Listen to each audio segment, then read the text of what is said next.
Hey, cousins. Appreciate you allowing me to go ahead and take a sabbatical. Sometimes it happens when, I don't really have much to talk about. I don't just want to be posting stuff and, you're not interested. Whoop to whoop to whoop.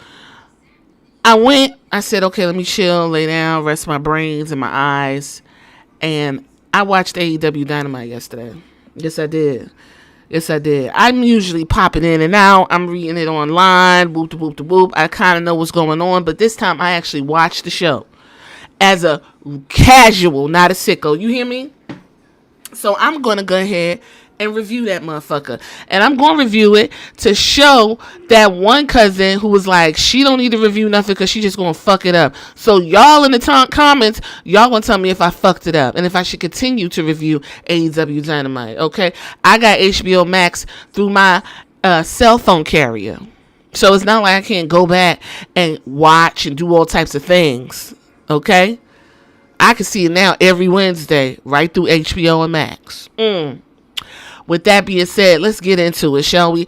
This AEW Dynamite took place down to the Liberty First Credit Union Arena in Omaha, Nebraska.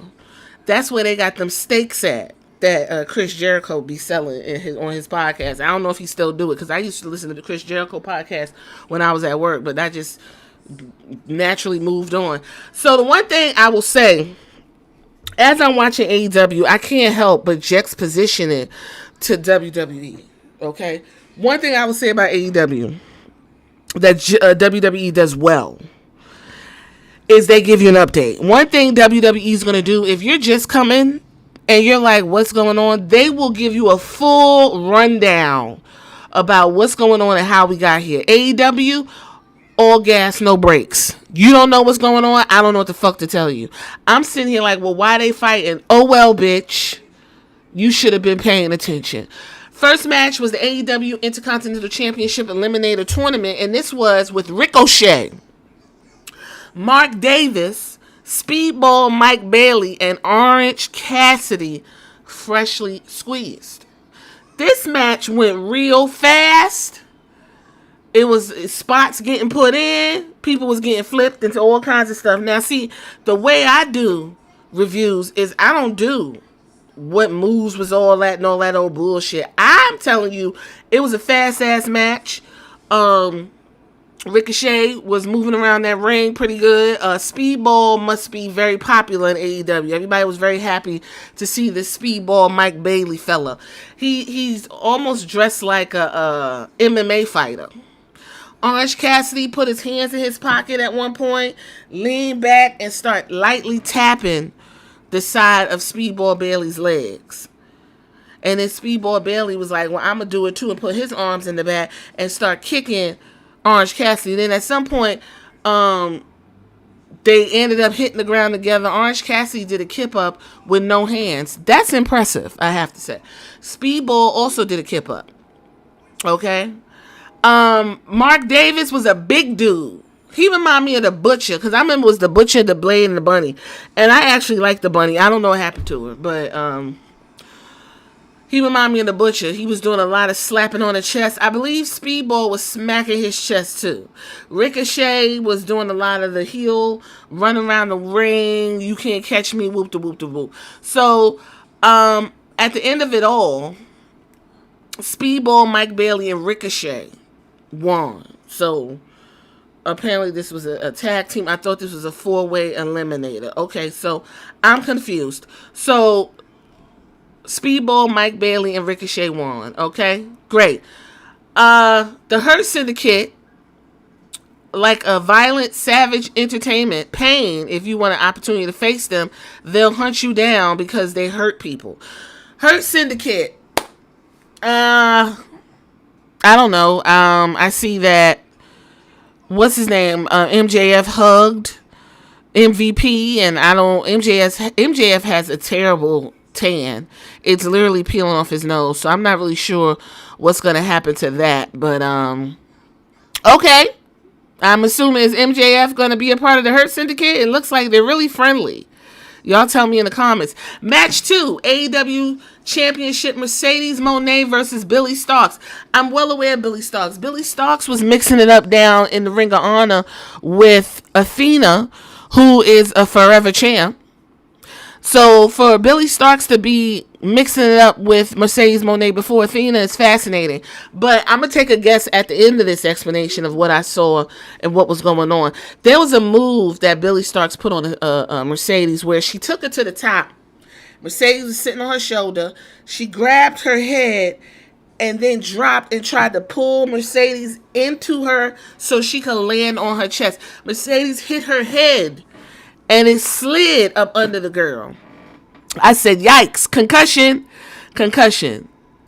Okay, Mercedes gave you her Karana. She gave you her knees. She gave you her usual moves or whatever the case may be. There was an electric chair by Starks. A one-wing angel looked like kind of move, I think. And when she did that terrible move, Mercedes put her foot on the rope. And it was, she had to get up off her. I said that move should have put her out. Because if that was done in real life, you would have killed somebody. But for some reason, the moves, and WWE ain't no different. There's no move that could take these people out. On a regular show, you do a curb stomp, you done. On the pay-per-view, it seems like the head is harder. And you can't take them out. Either way, Mercedes Mone did she did like a backstabber into a bank statement. I don't know what it's called. A CEO backbend. And she ended up beating Billy Starks. I'll say this. Mercedes Mone, her presentation has declined significantly. Her wigs are literally plastered to her head. They look terrible. Her outfits look just sewn together and convoluted. That CEO dance, you can't dance, sweetie. Like, what's going on? The crowd doesn't seem as excited seeing her these days. It just is like, yikes. So Mercedes wins. She's walking up to ramp, and I thought somebody was going to run out the way they were following her with the camera. They didn't. So I'm thinking to myself, well, what's her next opponent? Because from my understanding, she got all these belts. One I know is from New Japan.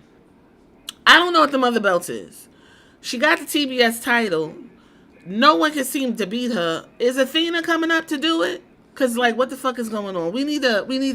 I don't even watch a show like that, and I feel like Mercedes Mone has run her course. She actually needs to go for the top championship, right? I would think.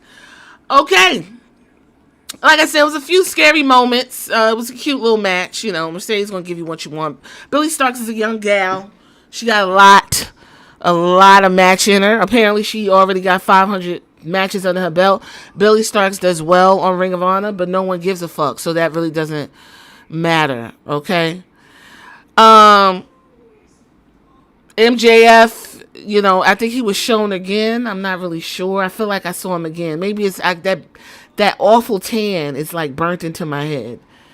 He acts like Andrew Dice Clay to me. I don't see any individuality from MJF. Y'all know who Andrew Dice Clay is?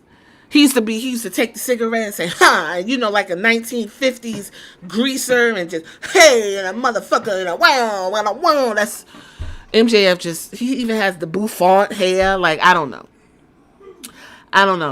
Match number 3, no DQ for the AEW World Championship, Jon Moxley versus Cope.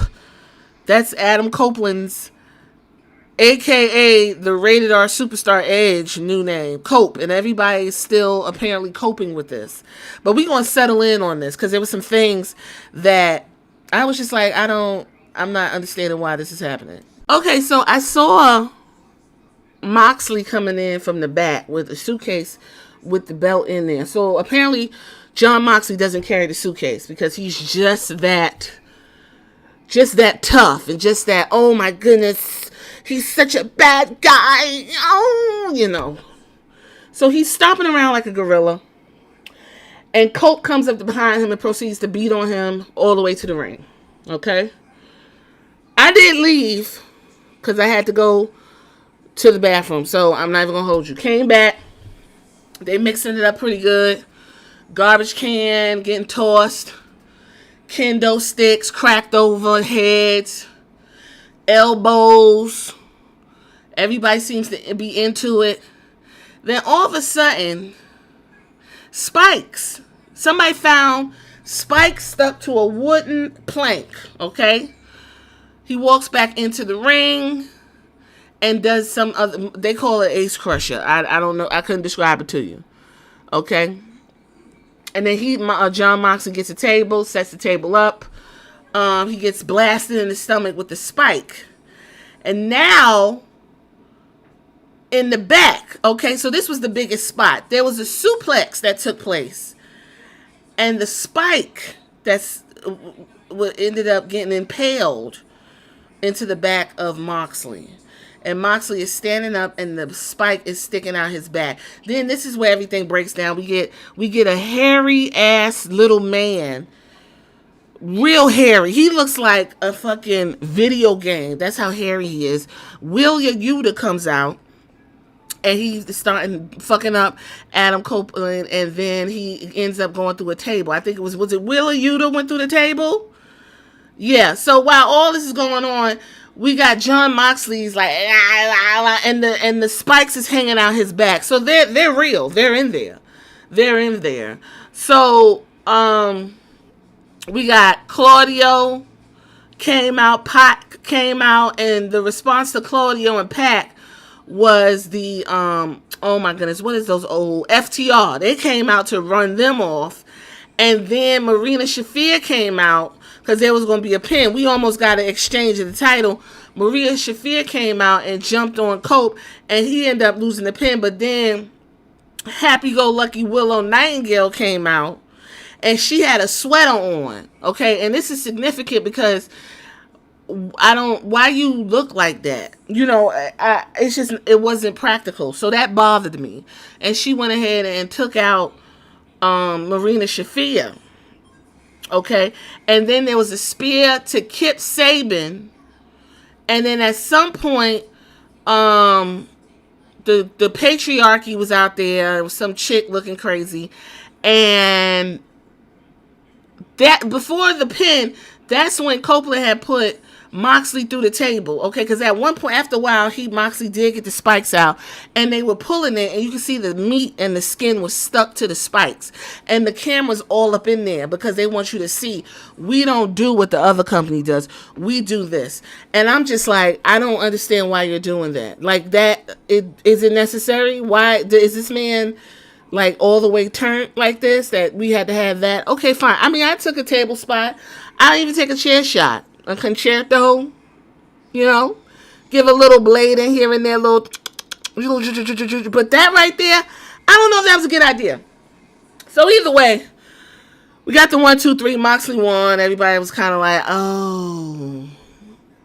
And then he choked out Adam Copeland. That's how he won. He choked out Adam Copeland, and Copeland just went to sleep. John Moxley left the ring. Everything was just, you know, thumbs up, fuck you, whoop de whoop de whoop. They didn't blur it. They want you to see it, okay? And I don't think the crowd was excited about that. It was a complete clusterfuck, brutal. Maybe this should have been on a pay-per-view. Apparently, y'all said that the match that was on pay-per-view that they just had was terrible, and this should have been the match. But apparently, from my understanding, this lays the foundation for Cope versus Christian. Again, I know they already wrestled before. So Adam Copeland's sitting there. We got Dax and Cash and Willow. Everybody's clapping. They like, good work, old man. That's what it looked like. Adam Copeland reached up to Dax. And Dax was like, fuck that. And Cash is like, hey, man. And Dax pushed Cash away. And he stomped off. And now everybody's like, what's going on with that? Like, what's going on? You know? Then everyone sung him on the way out, you know, whoop-de-whoop-de-whoop. Bandito, that's his name. He's back there with Renee. Renee does all of the interviews and commentary. What I do like about Renee's interview and commentary that's different from WWE, she's allowed to be quirky, okay? He said he's going to handle things that Jericho and the Learning Tree did to him, but he and his brother Gravity in front of the. I didn't understand. I'm not even gonna lie. But Collision is gonna be happening this weekend. I thought Collision was canceled. Okay, I don't know. Match 4: Will Ospreay, AR Fox. Okay, so we got a black dude on TV. Don't see a lot of them in WWE, so that's interesting, significant. And this match went real quick.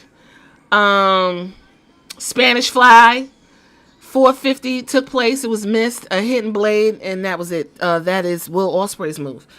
And everybody's very excited about Will Ospreay. He came out, he did his move, he showed his buck teeth, and everyone seemed to be really excited about what they watched. So Renee let us know that Jon Moxley will be going against Swerve at the next pay-per-view called Dynasty, and was welcoming Hangman Page. Now, Hangman Page said he never let Swerve hold the title again, and he's nothing but a man of his word. Page said his focus is only on him, and he wants to enter the Owen Hart Foundation Cup. Okay, Hangman Page still floating around, and I assume he wants to drink more of Swerve Strickland's blood. He would like to partake in a meal of some coagulated African American blood. Okay, you know what? Listen, they used to eat us back in the day. They used to eat us and make chairs and stuff out of us. So I guess it goes with the narrative. It goes. Mercedes Moné, she's with Renee, and Billy has a heart, and she put up a fight. But who the hell trained her? And from my understanding, I'm guessing it was Athena, because Billy was a minion, right? What Billy learned tonight is that there's no stopping the money train. She kept laughing like that. There's no stopping the money train. And I was just like, my God, on today. Timeless Tony Storm came to go sit by commentary. Tony Storm, in my humble opinion, is the biggest star in AEW. She has eclipsed everybody else. That's it. If you tell somebody AEW and you want them to get into it, you don't tell them to go watch Andrew Dice Clay. MJF. You don't tell them to go look at Copeland or Chris Jericho. You don't tell them that. You tell them to go find a Timeless Tony Storm match. Y'all said her match was so good with Mariah May, which I watched. It was very good. It was bloody and gory. It was giving you Hollywood. It was giving you story. That should have actually main evented. Why didn't it? I don't fucking know. This was the main event, though. Megan Bayne with Penelope Ford versus Chris Statlander. You know, Chris Statlander took the TBS championship off of Jade Cargill, if I'm correct. And she has been on the slide ever since. I don't see where she's been up or down. It's just been pretty, ebb and flow, stagnant. I don't know. This Megan Bayne is a very big woman. I don't know what her character is, but she came out with like wings on her head. Very big, very demanding. Like, she demands you to look at her. A lot of presence. Which, why didn't you just pair her with Camille? Like, why is Penelope Ford there? Camille is right there. You can have them two big, brawny hoes come into the ring. Like juggernauts. Are you kidding? Hell, Chris Statlander could be in Megan Bayne's corner. I don't understand. Why?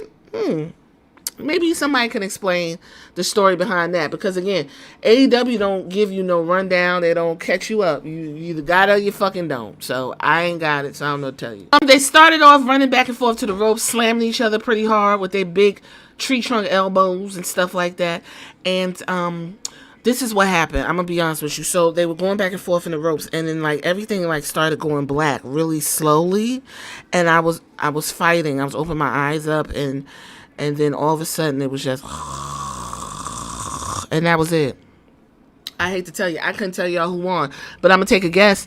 I feel like it was Megan Bayne. Megan Bayne won that because it looks like she's getting a push. A push to what? I don't fucking know. Why is Chris Statlander? Ain't she like one of the beginning of the gals? Why is Chris Statlander not getting getting what she gets. I don't know. Is she getting what she gets? But anyway, Megan Bayne won. I mean, I guess. Toni Storm was on commentary, doing her spiel. It was cute. So, from my understanding, after the match, Toni Storm taped up her hands and runs into the ring to fight Bayne. Security tries to break them up, but Storm clothesline Bayne over the top and the crowd goes nuts. My God, you're a big bitch. Storm challenges Bayne for Revolution. So you're going to see Bayne versus Toni Storm at the next pay-per-view, which is Dynasty. I don't know. Maybe the impaling could have been the main event and you could have put this before. I don't know. They tried to right a wrong at the last pay-per-view now and it just wasn't given. If you're a sicko, I'm pretty sure you would say, bitch, you don't know what you're talking about. That Dynamite was Dynamite. So what I did there. I mean, I watched it. It was cute. I just fell asleep on Megan Bayne fight or whatever. I see they done strapped the rocket to Bayne. And, I don't know why she gets it, but not Camille. Camille looks just as impressive as Bayne. Got put with Mercedes. And the woman ain't been seen since.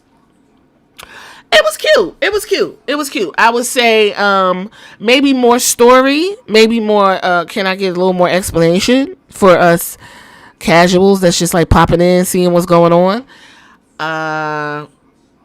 That's it. AEW going to give you matches. They gave me matches. I said I want to see wrestling. That's where I went and got it.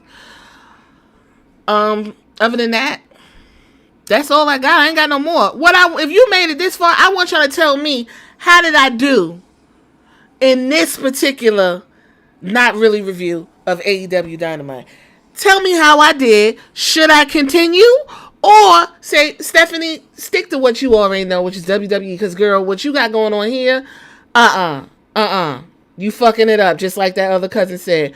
Please be brutally honest in these comments. I love it. You ain't gonna hurt my feelings. All I'm gonna do is make a video and cuss you out, right? I'm just kidding. I'll catch you guys on the next one.